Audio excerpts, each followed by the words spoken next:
প্রিয় মিডিয়ার ভাইয়েরা, অনেক সাংবাদিক এসে আমাদেরকে তাদের দুঃখের কথা জানায়, কষ্টের কথা জানায়। তারা যে এই খবরটা তারা প্রচার করতে চায়, কিন্তু তাদের দালাল মালিক মিডিয়া সেগুলো তাদেরকে প্রচার করতে দেয় না। 5ই আগস্টের পরে আমরা যখন সরকার গঠন করেছি, আমরা যখন মন্দির মসজিদগুলোকে পাহারা দিয়েছি, অমুসলিম ভাইদের পাশে দাঁড়িয়ে আমরা তাদেরকে পাহারা দিয়েছি, তাদের নিরাপত্তা নিশ্চিত করেছি, ঠিক সেই সময়টিতে একটি দল টেলিভিশনগুলোকে দখল করেছে, সরকারি প্রতিষ্ঠানগুলোকে দখল করেছে, তারা আজকে মিডিয়াগুলোকে দখল করেছে, মিডিয়া মাফিয়াগিরি শুরু করেছে। মনে রাখতে হবে, জুলাইয়ে কয়েকটা মিডিয়া ছাড়া কেউ জনতার কথা বলে নাই। মিডিয়াকে জনতা দৌড়ের উপরে রেখেছে। জনগণ যখন জাগে, কোনো মিডিয়ার প্রয়োজন হয় না, জনগণ প্রত্যেকেই মিডিয়া হয়ে ওঠে। প্রিয় মিডিয়ার ভাইয়েরা, আর কত আপনারা গোলামি করবেন? সাংবাদিকদেরকে বলছি না, সাংবাদিকরা নিরুপায়। মিডিয়া মালিক যারা আছেন আপনাদেরকে বলছি, আপনারা খবরের মাঝে যখন একটা নির্দিষ্ট দলের প্রচারণা করেন, তখন আপনাদের এই মিডিয়ার কোনো সত্তা থাকে না, একটা দালাল এবং গোলামিতে সেটি পরিণত হয়।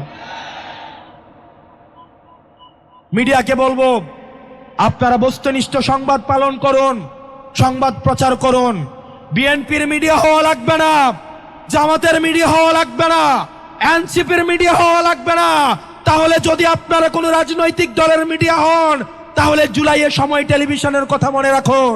তারা পোস্টার লাগাইয়া সাংবাদিকতা করতে পারে নাই, তারা বোম নিয়ে সাংবাদিকতা করতে পারে নাই। জনগণের সামনে যখন ক্যামেরা নিয়ে এসেছে, তখন জনগণ তাদেরকে প্রত্যাখ্যান করেছে। প্রিয় ডুমুরিয়া ফুলতলাবাসী, আপনারা জানেন একটা দল টাকার বস্তা নিয়ে নির্বাচন করতে নেমেছে, কালো টাকা নিয়ে নির্বাচন করতে নেমেছে। এটা আপনাদের দায়িত্ব। নির্বাচনের আগে একদিন টাকা নিয়ে 5 বছর গোলাম থাকবেন, নাকি বিনা পয়সায় ভোট দিয়ে আগামী 5 বছর বিনা পয়সায় সেবা নিবেন? প্রিয় ডুমুরিয়াবাসী, ভোটের আগের দিন যদি আপনি একটা নির্দিষ্ট অঙ্কের টাকার কাছে আপনি বিক্রি হয়ে যান, আগামী 5 বছর আপনি গোলামি করতে হবে। সিদ্ধান্ত আপনার। ভোটের আগে আপনি যে মালিক আছেন, প্রার্থীরা আপনাদের পায়ে পায়ে ধরছে। আপনারা চান কিনা ভোটের পরে আগামী 5 বছরও প্রার্থীরা আপনাদের কাছে পায়ে পায়ে যাক? যদি ভোটের আগের দিন নিজেকে বিক্রি করে দেন, তাহলে আপনার আর মালিক থাকার সুযোগ নাই। আগামী 5 বছর আপনাকে গোলামি করতে হবে।